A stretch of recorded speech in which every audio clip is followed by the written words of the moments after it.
जय श्री राम।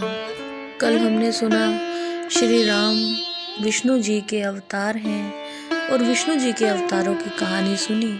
आइए आज सुनते हैं रामायण की कुछ मनोरंजक कहानियाँ जो ज्ञानप्रद भी हैं और आश्चर्यचकित करने वाली भी हैं।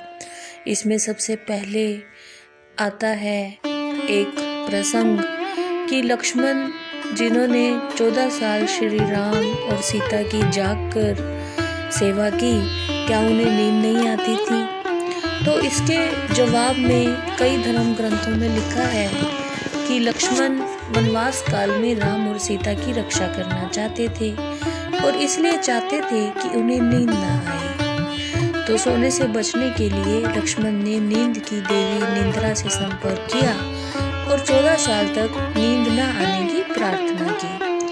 तो देवी ने कहा कि ठीक है, ये हो तो सकता है, परंतु इसके लिए तुम्हें किसी और को अपनी जगह पर नींद देनी होगी। वो 14 साल तक सोए तो तुम 14 साल तक जाग सकते हो। फिर लक्ष्मण ने अपनी पत्नी उर्मिला से पूछा, क्या वह इसमें लक्ष्मण का साथ देंगी? जिस पर उर्मिला राजी हो गई। इस तरह से कहा जाता है कि उर्मिला 14 साल तक सोई और लक्ष्मण ने श्री राम और सीता की सेवा की। फिर एक दूसरी कहानी आती है जिसमें कहा जाता है कि हनुमान जी को बजरंग बली क्यों कहा जाता है। एक बार माता सीता सिंदूर लगा रही थी अपनी मांग में, तो हनुमान जी ने पूछा, माता ये क्या है?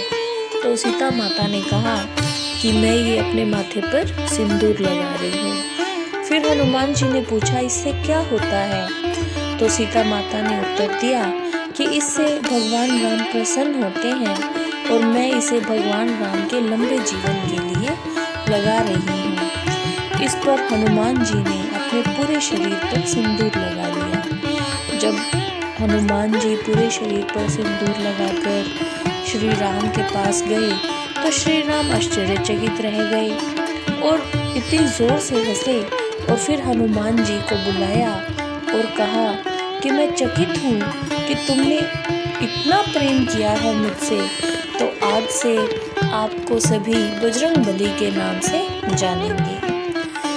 अब आइए तीसरी कहानी देखते हैं जिसमें श्री राम को आश्चर्यचकित किया गया और हमें भी नए ज्ञान को समझाया गया।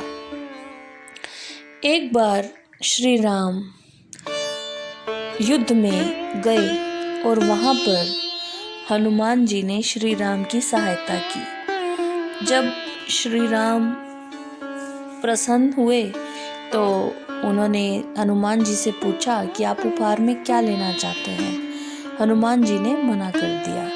फिर श्री राम वापिस आए अपने घर।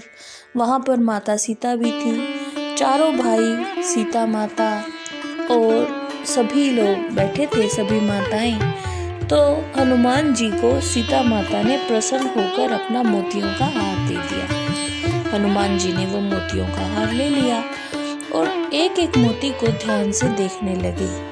फिर सीता माता उन्हें देखकर हंस रही थी कि तुम ये मोतियों में क्या देख रही हो। फिर हनुमान जी ने हर मोती को तोड़ना शुरू किया अपने दांतों से। फिर सीता जी और हैरान हो गई। उन्होंने कहा कि मैंने तुम्हें अपनी मोतियों का हार दिया है और तुम इसे तोड़ रहे हो।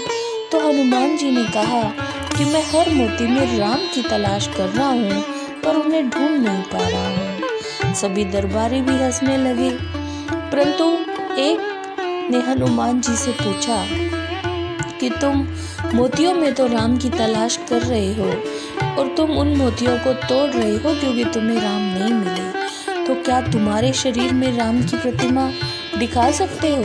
इसके जवाब में हनुमान जी ने अपने हाथों से अपने सीने को फाड़ दिया और उनके हृदय में राम और सीता की छवि बन गई। इससे ये सिद्ध होता है कि हनुमान जी के रोम रोम में राम समाये हुए थे। सभी हैरान हुए और श्री राम और सीता ने उन्हें वरदान दिया।